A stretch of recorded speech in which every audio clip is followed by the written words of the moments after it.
I mean, that's just like your out of conference schedule needs to be tougher. That's why you see like Clemson is playing Georgia at the beginning of the year. Why? Because if Georgia does well and Clemson beats them at the beginning of the year, then that's going to make their strength of schedule even stronger. Right. That makes sense. So you have to play competitive teams that are ranked higher than you and beat those teams.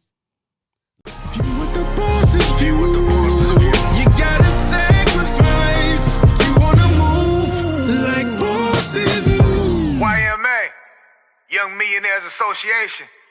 Yeah, see, that's the association. All right, people. Welcome to the YMA Nation podcast, episode number 28. 28. I thought you was going to start doing the introductions. You did it though. Practice on it. Try it real quick. No, I was looking up data. No, I just want to hear you say. I want to hear you say welcome. Okay, yeah, I'm gonna have to keep doing it. Keep doing it. Guys, I got things to look up real quick. Welcome to the YMA Nation podcast, episode number 28. My name is Joe Wallace, and this is Rebecca Wallace. And today is Friday football, and we are excited. We're going to talk about the Alabama versus Ohio State game. Yeah. Let's get right into it. So, guys, if you are on right now, make sure you like. You just click the like button, the thumbs up. You comment, hashtag down in the comment section, YMA Nation, and subscribe. Most importantly, subscribe. Click the subscribe button and the notification bell. So every time our podcast comes out, which is on Monday, Wednesday, and Friday, you will be notified that there is a new episode out. So let's talk about this college football playoff championship game. Let's do it. So, man, I predicted last week on Friday football that Alabama was going to win 42 to Ohio State 21. I was close. 42 to 21. So the number 3 at the time, Ohio State Buckeyes versus the Alabama Crimson Tides.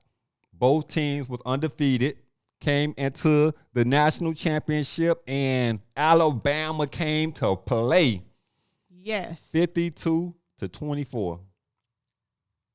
They weren't playing. They were not playing. 52 to 24. So what's interesting about the game is, and this was the best offensive game in Alabama history. Wow. The best offensive game in Alabama history. So when the game first started, I was like, man, the first quarter was just like all over the place. Right. So the first quarter, it was very back and forth. Yes. And I was like, man, the defense is going to have to, they're going to have to work this game because it was just like a tough game. But anyway, after the first quarter, it ended. It was 7-7. And I was like, man, okay, Ohio State may give Alabama some a challenge. And then the second quarter came. Yep. And then the second quarter came. Woo!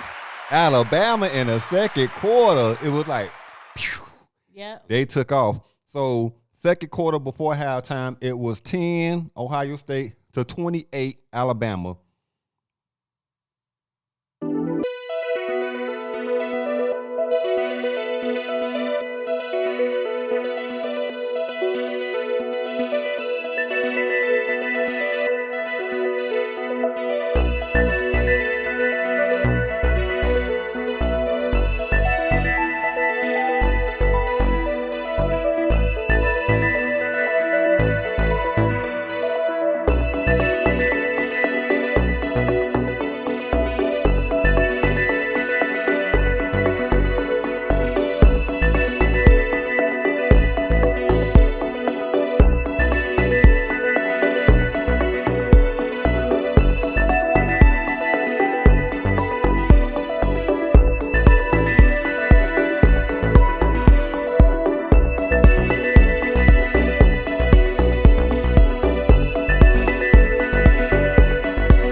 Okay, so guys, I'm gonna go over the stats, right?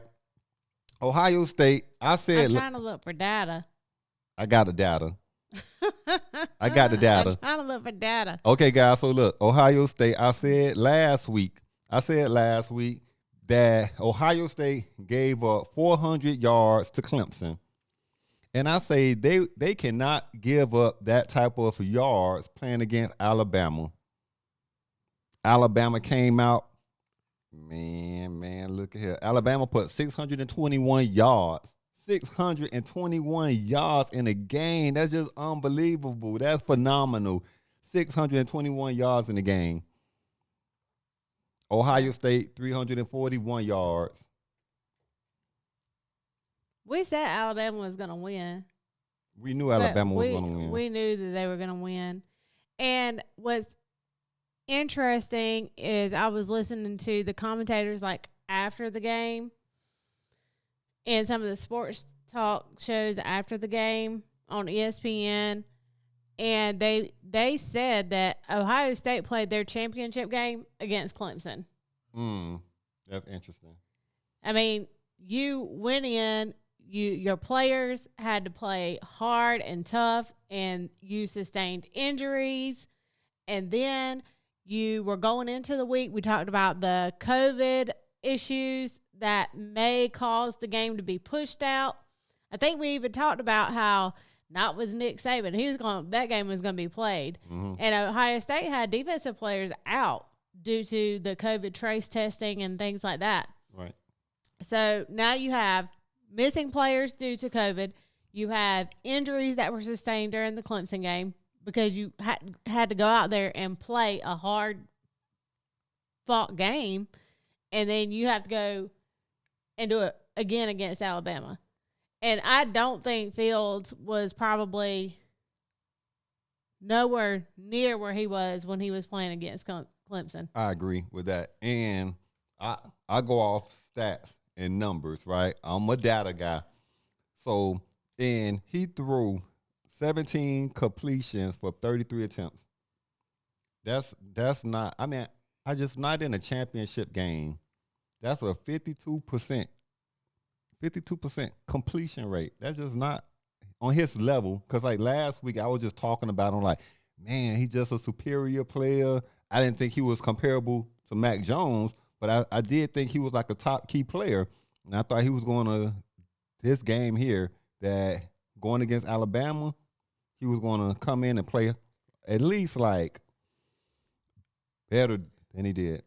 So this is what I said earlier in the season too, is when you're missing key defensive players and it impacts your defense and how your defense plays. Mm-hmm. And then your offense has to bear the burden, more of the burden. So your down defensive players, your offense isn't really getting rhythms going and being able to keep up with scoring like Alabama was scoring every time they had the ball just about. So if you're trying to compete with that and your defense isn't getting rest and you've already have a depleted defense and then injuries were happening during the game, then it impacts your offense too. Right. Because it's like the offense goes on the field and 3 and outs or doesn't really make much progress, and then your defense is right back on the field. And it's harder for your defense to keep up and stop the opposing team if you're already depleted and you're missing players and players are getting hurt. And so now it's just becoming can you outscore the opponent? And when your defense is depleted, you can't. Fields took some hits too. Mm-hmm. So he took some hard hits throughout the game. Do you think that impacted his performance? Of course, because he was already hurt. Yeah, I mean, but 17 completions for 33 attempts. Do you think that had to do with the injury? Yes. You do? I mean, he had injured ribs. So you think any motion, any turning motion, any motion to try to do that again? Do the motion again. You know what I'm saying? But yeah, I think that definitely impacted the game in itself because, you know, it's just a different game.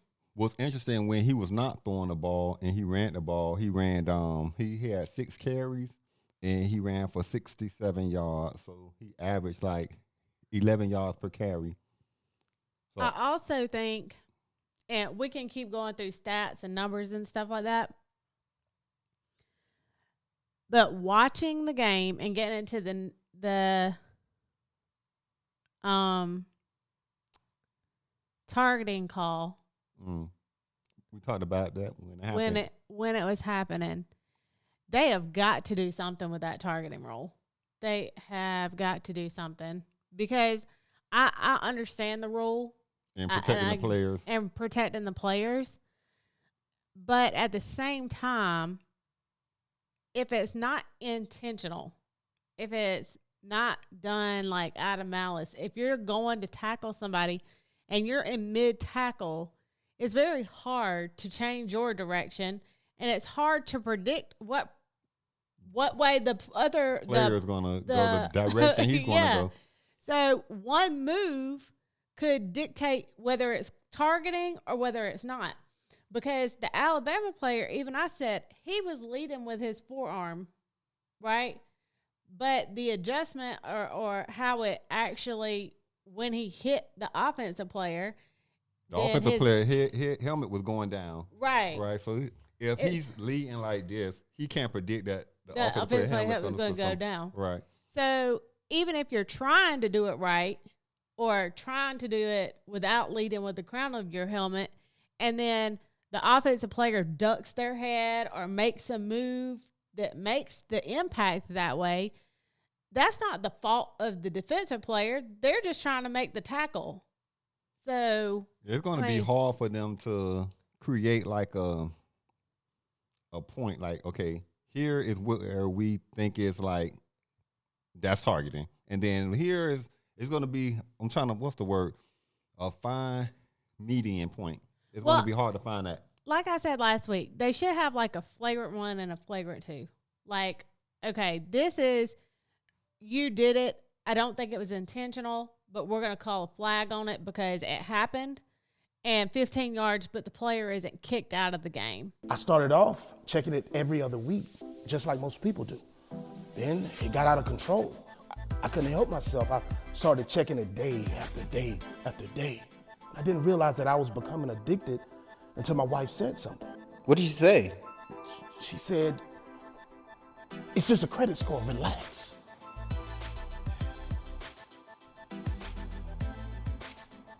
Are you checking your credit score? Huh? Hold on. Right? Right.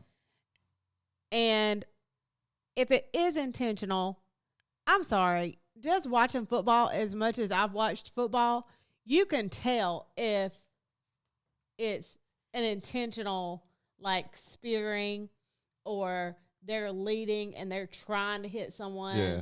I mean, he was not, though. Right, right. So I think that there needs to be something done with that rule.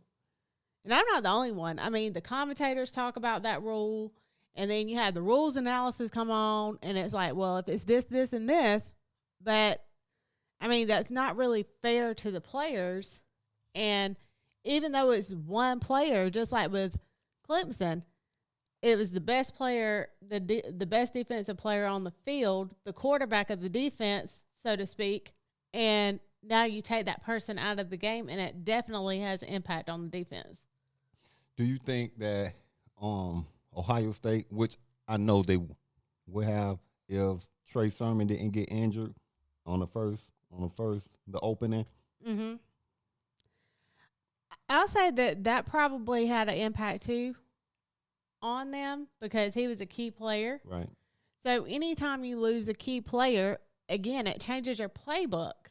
You know, like if your plays are designed that, you know, this player is the workhorse and carries this much of the load during the game and you lose that player, now you either have to pass that to a player who doesn't have as much experience or may not run the same, or, you know, every athlete is different. So you have to game plan different for the players that you have. kudos to Master T for he picked up the slack. I think he did a good job. He had 15 carries for 65 yards, so I think he did a good job. He had 2 touchdowns. But nobody was stopping Devontae Smith. Nobody was stopping Najee Harris either. We're going to talk about Alabama, but I do want to say the first quarter, Justin Fields, he performed. He was connecting, and I was saying Alabama going to have to put some pressure on him because he was able to just drop back, And scan the sit there, field, boom, connect, boom, connect. I was like, Alabama got to put some pressure on him. But the second quarter, man, they was on him. Mm-hmm. They was on him. And those big hits, I think, you think you got kids that's like 19, 20, 21. I don't care how tough you are. Those hits make you think. I don't want to get hit like that again. Yeah, what can I do to avoid it? Yeah. Yeah. Let's talk about Alabama. I've been talking about Mac Jones all season long. Mac Jones. Man, he's going to be a phenomenal player in the NFL. Yeah, and one thing you have to understand too is with a quarterback, you have good quarterbacks and then you have great quarterbacks. But sometimes your receiving core and the players you have around you make you a better quarterback. Not sometimes. That's all the time. Well, that's in anything that you do. But I'm just saying. So having Harris, Smith, he had Waddle back out on the field as a receiver. Just the talent he had around him made him a better quarterback. Yeah. I mean, but that if you could look at the last 4 games, like even your team, right? If you look at the QB, look at the receivers on Clemson. Look at that was one of coaching staff too. Like all of that impacts the players. I think that was one of the main things that was a hindrance to Clemson and their offense this year was the fact that we started out with such a variety at receiving core, and by the end of the year there were so many receivers that were injured and our receiving core was depleted. I mean, we had freshmen out there. Not excuse, but that's the reality of it. You're playing a freshman. You still had Powell out there, which is a good receiver, but a lot of your receiving core was injured. So one goes down, and you don't really have that next man to go to. Let's talk about Mac Jones for a second. Man, you see, I'm just so impressed with the maturity of the player. If you look back over each year, the way he have matured and he became a stronger player. He learned how to face adversity and like failure. Like, okay, think when he had the fumble, he fumbled the ball. They got the ball back. He came right back out there with a strong attitude. Like nothing changed. Instead of like I'm frustrated about it. So the maturity of the player, he had 36 completions for 45 attempts, an 80% completion rate. Well, he's had patience too because he sat behind Tua, and I think they talked about that. How he just waited his turn. Patience, and patience. But 5 touchdowns too. I'm just this is how good of a player he is, though. And I talked to my son about this too because he plays football, and how this year may not be your year. Next year may not be your year. The year after that may not be your year. Every player, as long as they continue to work hard and practice and learn and pay attention from the people that are in front of them and learn different techniques, and listen to the trainers and build strength, then at some point in time, your time is going to come. plenty of times in football where players sit behind players for 2-3 years. You don't even hear of them, and then boom, it's like their name is all you hear Right. in a season because they've sat and waited their turn. You have other players that are highly recruited and they hit the field as soon as they get there, but it just depends on the type, the player and the position. He threw for a CFP record of 464 yards. So I'm not going to keep going on Mac Jones. I just think he did an outstanding job. 80% completion rate for 5 touchdowns through 464 total yards. He had 4 carries. He's not a great runner, but He's a pocket passer. what I like about him is when he do decide to run, he may run right before the line of scrimmage and may just do that quick toss, and then that whoever catch the ball just go boom. Mm-hmm. Anyway, Najee Harris, 22 carries, 79 yards, 2 touchdowns on the passes, 1 touchdown on the rush. Wasn't it No, not? Was Najee the one No, that actually ran over an Ohio State player? Yeah, I said it backwards. I'm sorry. On the rush, he had 2 touchdowns, and on the pass, he had 1.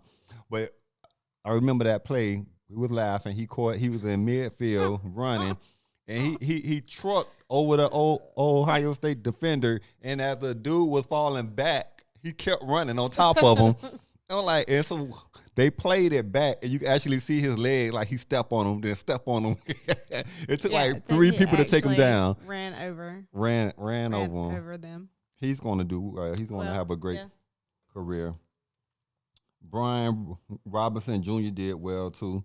He did 10 carries for 69 yards. So Nick Saban, he definitely know how to build a team. You're talking about 7 national titles. Yep. So kudos, right? Because that's the core, right? You got to have that strong staff of coaches. And he's going to be, Alabama's going to be in the conversation every year. I think I put like 2 early predictions for 2021. Mm-hmm. And, just looking up data of where they have teams for 2021, what the polls are going to look like. You looked up data? Yeah, I did. No, Alabama's going to be back in the conversation. Clemson's going to be back in the conversation. Ohio State's going to be back in the conversation. You have, Notre Dame. They were talking about Oklahoma, Texas A&M. All of those teams have, a chance to be in the conversation, that conversation next year. But at the top, you always see Alabama, Clemson, Ohio State, always are in the conversation. There was an article about that on how can the other teams get some light. To me, this is important. What we see from teams is like the longevity in coaches, because you see like the coaches that are being replaced this year, mm-hmm. and they go and it starts at the top. Are you hiring the people that are going to build your program? Because it's not just hiring one coach. Right. It's about hiring a coaching staff. Right. It's about the dedication of that staff to that school. Now, I can say with like Alabama, Nick Saban's constantly turning coaches over because they're going to head coach somewhere else typically they're going to head coach somewhere else, Right.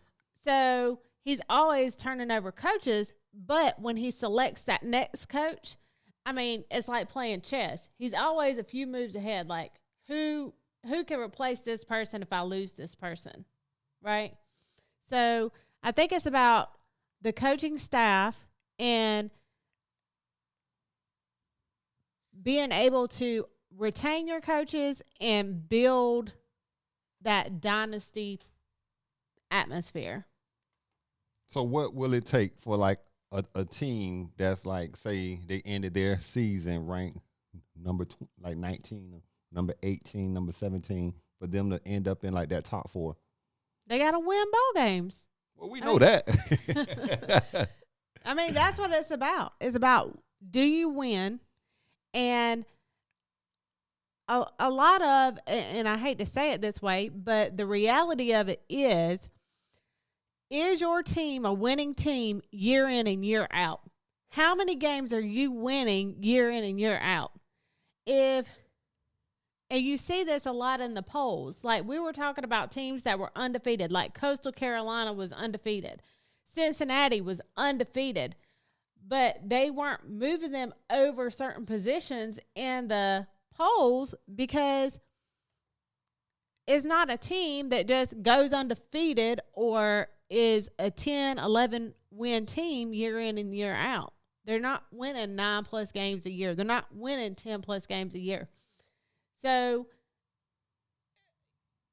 and it depends on who you play. Like, if you play a bunch of teams that are less sore than you and then you're undefeated, well, they're just not going to rank you as high. So Right. put some teams that are going to challenge you on your schedule, and then you get ranked higher. Who makes that decision? I mean, that's the school, the creator, whoever creates the schedule for the school. All right, school creators. Schedule creators. Schedule creators out there. I mean, that's just like your out of conference schedule needs to be tougher. That's why you see like Clemson is playing Georgia at the beginning of the year.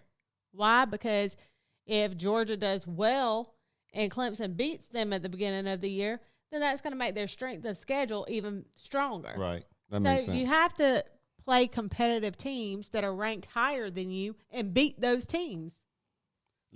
We definitely can't end the show without talking about our Heisman Trophy winner, Devontae Smith. Yes. Man, I hate he got injured. Yeah. But just an update on that. He dislocated his finger, but before he came out of the game, he had 12 catches for 215 yards. 12 catches for 215 yards. So he averaged almost 18 yards per catch for 3 touchdowns. 18 yards per catch for 3 touchdowns.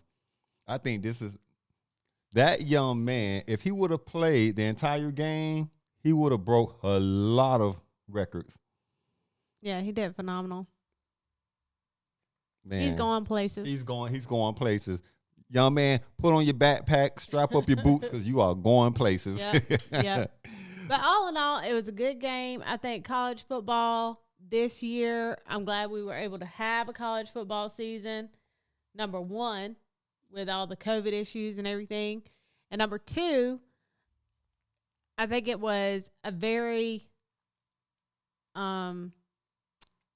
interesting season, to say the least, with all of the, we were talking about the players opting out and trying to keep up with who was opting out and who was playing this week and who wasn't playing and things like that. Hopefully this year is more normalized and we get back to like real football with people in the stands. Yeah. So I think that it's going to be 2021 is going to be great. And we get to talk about it, like all of the recruiting, who's coming to all where. The upcoming football Fridays. Like, we got to talk about everything. Yeah, who's going to the draft? They have till the 18th to declare for the draft. Right. So. It's going to be interesting. Man, this was a good show. Good show. Alabama are CFP national champions. Alabama. Congratulations. 52-24 over Ohio State. Guys, I can't wait to see the future of Mac Jones, Devontae Smith, Najee Harris. Interesting. But, guys, if you enjoyed the show, make sure you click the subscribe button right now. Right now. If you haven't done it yet, what have you been waiting on? Click it. Click the subscribe button and like and hashtag YMA Nation. Why? Because at the end of this month, everyone who has hashtag YMA Nation in the comment section will go into a drawing. And you know, a drawing, and we like to give away money. They ain't ready. I think they're ready, guys. They ready? Yes. Okay. So, guys, we will see you on Monday for Wealth Building Monday. You guys have a great weekend. View what the boss's view. You gotta sacrifice. You wanna move like bosses move. YMA, Young Millionaires Association. Yeah, see, that's the association. Joe.